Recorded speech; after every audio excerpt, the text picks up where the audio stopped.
Devon Larratt versus Alex Cordesha. If I was coaching somebody pulling Devon, you're far more likely to win the earlier rounds. Devon will usually give up the first round.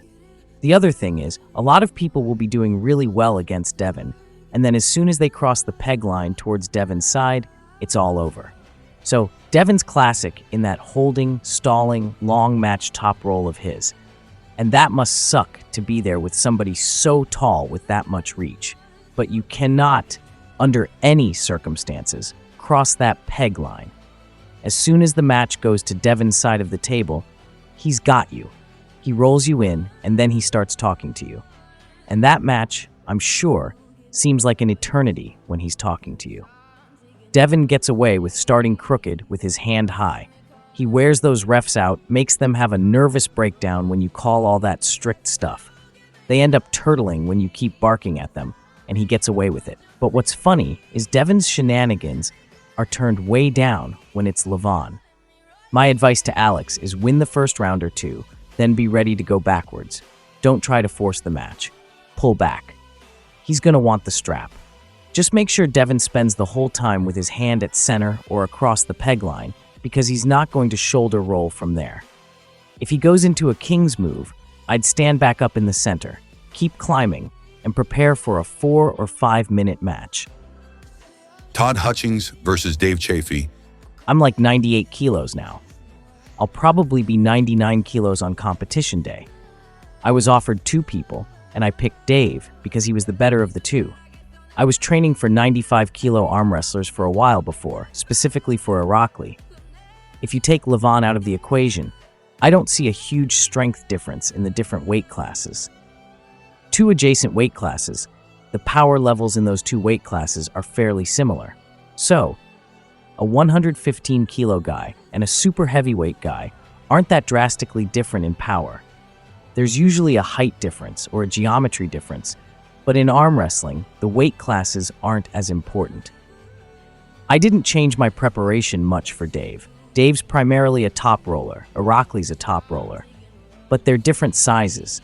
The biggest thing to get used to is Dave's hand is so much bigger, so I have so much less purchase on that than I would on Irakli's hand. But they both primarily open with a top roll at go, and they both kind of have a press. My anti-top roll is better than it was 3 years ago.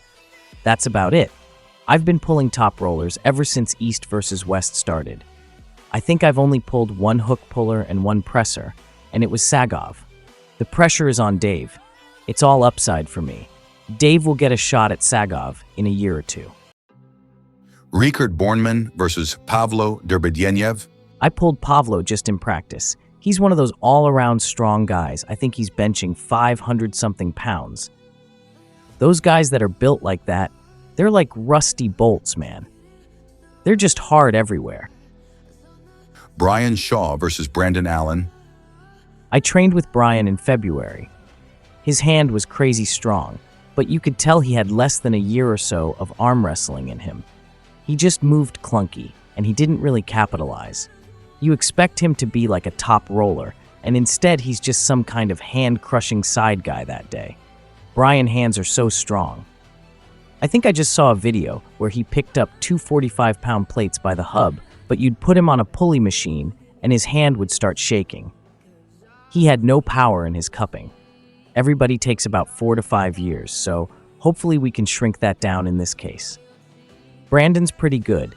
He developed pretty quickly because he came in strong. I think he was at king of the table by his 2nd or 3rd year. I mean, he was crazy new when he started pulling in big events. Brian's had several months to study Brandon's technique. I think Brandon's the favorite, but Brian's had enough time to pull off the upset. Brian's best move would be to crush him with a flash pin because Brandon has 5 years of arm wrestling practice, so he's got arm wrestling endurance. Brian has only been pulling since January, so he won't have that same endurance. 2 hard matches on a beginner can almost wear them out.